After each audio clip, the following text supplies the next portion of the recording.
Hello students, welcome to your channel Zebish English Classes. I hope you all are good.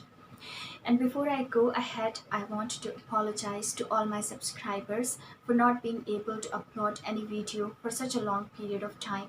Actually, I was not well enough to do so, but now I'm better and I'm back. And secondly, I want to express cordial gratitude to all those who have subscribed to my channel, like my videos, and share my videos. And thanks a lot for your words of appreciation and motivation that you write in the comments. I really can't thank you guys enough for all your love, guidance, and support. And I'm feeling overwhelmed while expressing gratefulness to all of you. Thank you so much once again. And now I would like to go ahead with our video lecture. So already we have done the Tempest, which is from ISC for the students of 11th and 12th standard. So I'll go ahead with the Tempest. Thus far we have done Act 1 Scene 1 and Act 1 Scene 2 summary. In today's video lecture I'll go ahead with Act 2 Scene 1 summary. And as we know that this play is all about the plan that is devised by the protagonist of the play named Prospero, and how he executes his plan will go on in the remaining part of the play. And as the play reaches its climax, it is by the time the plan of Prospero is well executed, and that also reaches its end. So we will see in Act 2 Scene 1 how Prospero had thus far accomplished some steps of his plan, like he wanted to ensure that the son of Alonso named Ferdinand should meet his daughter Miranda and that they should fall in love with each other, and that has already happened. And for that purpose he had ensured that after the shipwreck, these people who were in the ship, these royal people who were in the ship, they should get dispersed to different parts of the island, and therefore he had ensured that Ferdinand should reach that particular part of the island where Prospero is present along with his daughter Miranda, so that Miranda and Ferdinand could meet each other and could fall in love with each other. And at the same time, he ensured that other group of people, or you can say the group of Ferdinand, who those people who were with him in the ship, they should reach another part of the island, so that they remain under this impression that they have lost Ferdinand in that shipwreck. And at the same time, Ferdinand is also under this impression that he has lost his group in that shipwreck. But what he is the most sad about is this impression that his father has also died in that shipwreck. That means Ferdinand is under this impression that he has lost his father as a result of that shipwreck. And you will see at the same time, Ferdinand's father, Alonso, is under the same impression that he has lost his son Ferdinand as a result of that shipwreck. However, as a matter of fact, both of them are absolutely fine and they are alive. So, what happens? I'm sorry. All these things are happening as per the plan of Prospero. Since Prospero has ensured to disperse them to different parts of the island so that they do not meet each other and they remain under wrong impressions, and they remain sad and upset about it, and they may continue their searches for their loved ones. So we see, it happens also that Ferdinand also remains engaged in searching his father, and while doing so, he reaches that particular spot where he finds Miranda, and then there they meet each other and they fall in love with each other. And then we see in Act 2, Scene 1, which is taking place in another part of the island, or that particular part of the island where Ferdinand is not present, but the characters other than Ferdinand are present. That means Alonso is there, Antonio, Sebastian, Gonzalo, and other lords are there. So all these people are present and they are under this impression that they have lost Ferdinand. But the person who is the most sad about this loss is Ferdinand's father, Alonso, who is thinking that he has already lost his son, and he is actually very, very upset about this. And then he is found being consoled by his very loyal counselor named Gonzalo, who is an old man. And Gonzalo keeps on trying, to console his master, Alonso, although in vain, just because we know that it is very easy to console somebody, but it is really difficult to get consoled when you are in that pain. So especially if the pain is irreparable loss, like the loss of losing, the loss of, you can say, your dear ones or loved I'm sorry, dear ones or loved ones. So here it happens that Alonso has undergone such a loss. That means the death of his dear one or his son. He thinks that, and for that reason, he is so upset that it is really not at all easy to console him. No word in the dictionary can be enough or satisfactory to pacify such a pain when you lose your dear one. So Gonzalo was trying his best, but he was not at all able to console his king Alonso. And also, Gonzalo had to face some obstruction while doing so, because Antonio and Sebastian, Antonio, the brother of Prospero, and Sebastian is the brother of Alonso himself. But these two are such villainous characters that they were playing a hindrance role while Gonzalo was trying to pacify Alonso. So Gonzalo had to, tackle them as well at the same time. And Gonzalo was not able to do so. At the same time, it happens while he was trying only that Alonso gets very exasperated and he bursts out at Gonzalo due to his repeated words of consolation that were just worthless to Alonso. And Alonso says that he is not only upset about the death of his son but also regretful at the same time, because all this has happened due to himself.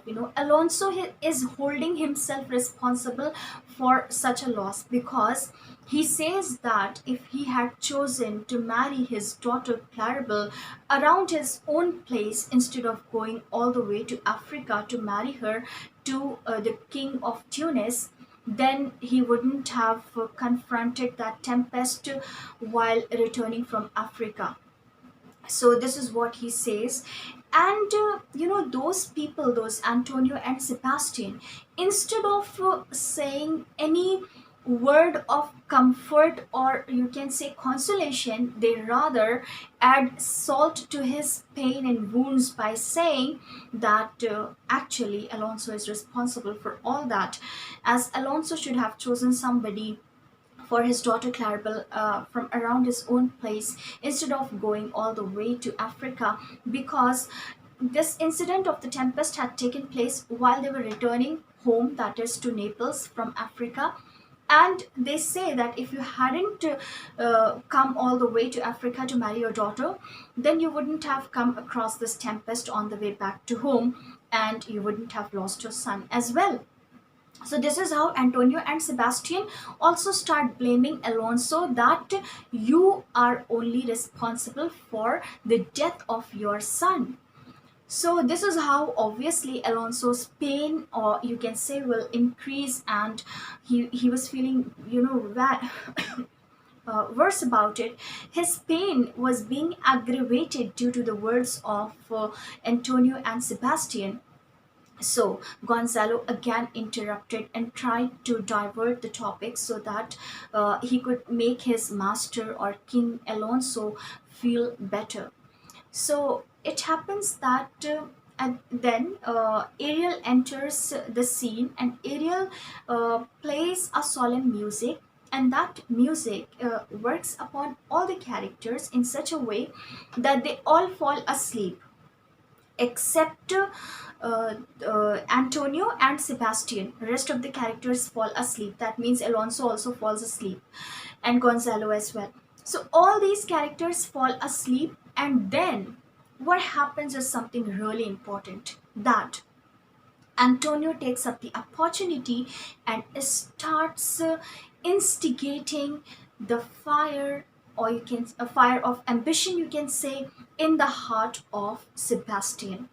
However, as a matter of fact, this ambition of becoming a king is already there in the heart of Sebastian, but you can say that it is somehow suppressed. It is not openly out yet, because he knows that the real king is still alive, or the rightful king is alive, and then he cannot think of it for now, at least. So Antonio tells all these things to Sebastian, that see, this is the best opportunity to take up and to kill this king who is so vulnerable and so, you can say, prone to death, just to any kind of a danger, just because he is sleeping. And you can easily take up the opportunity to kill him, and everybody else is sleeping as well, who could guard him or who could guard his life. They all are asleep, so you can kill him. And this is the right time, because also his son is nowhere to be found, and it is very much probable that he must have died. So the chance that would come to you would be to become a king. That means what he says, that Clarabel, the daughter of Alonso, is already married, and married to such a distant place that she would hardly make a visit to Naples back. And then he says that the son of Alonso is nowhere to be found, so no legal heir is left now. And then the king is so vulnerable that his plight is, you can say, the easiest one for you to take as an opportunity and to just clear your way by killing him, and move a step towards the crown. So Sebastian in the beginning was trying to be innocent, and was also showing that he was not able to understand the words of Antonio. But gradually, he found that actually the opportunity was the best for him to make use of, and he wanted to go ahead and to do so. But before going ahead to do so, Sebastian talked about conscience. And then Antonio told him about conscience, that do not talk about it at all, because it is something that never hit me while I was sending, not exactly sending, but throwing my brother out of his own kingdom. Then why do you think of conscience? And he said that today I feel that I am very happy and I am fortunate. Means he is very happy for the decision that he had made in regard to his brother, and he is not at all regretful about it. He is rather very proud about that move of his life.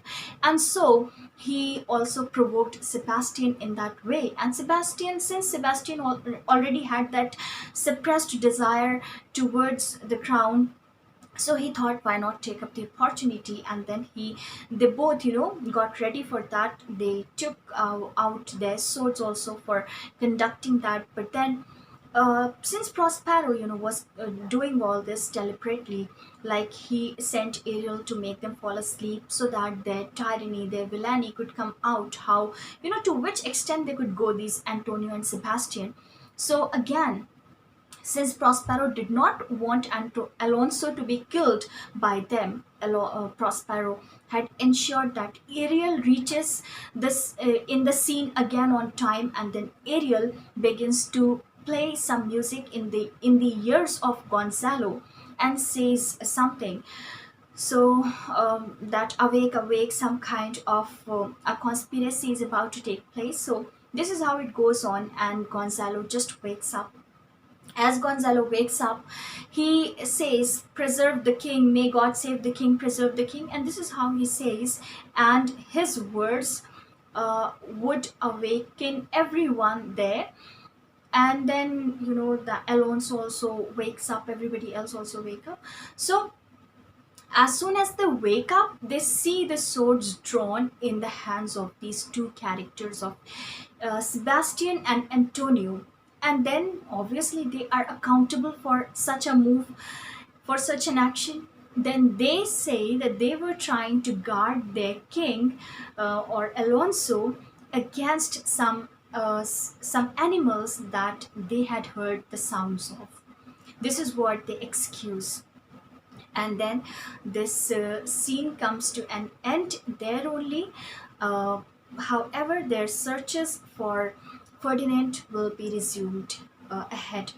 Actually, Alonso was very very sad, and he was concluding that his son had expired, but he was not ready to believe that as a matter of fact. And therefore while thinking in that way, and while you can say mourning over that, he was at the same time continuing with his searches for his son. So they resumed the search again, and the scene come to an end. So I hope you understood the scene. If you have understood, then please like the video, and thank you so much.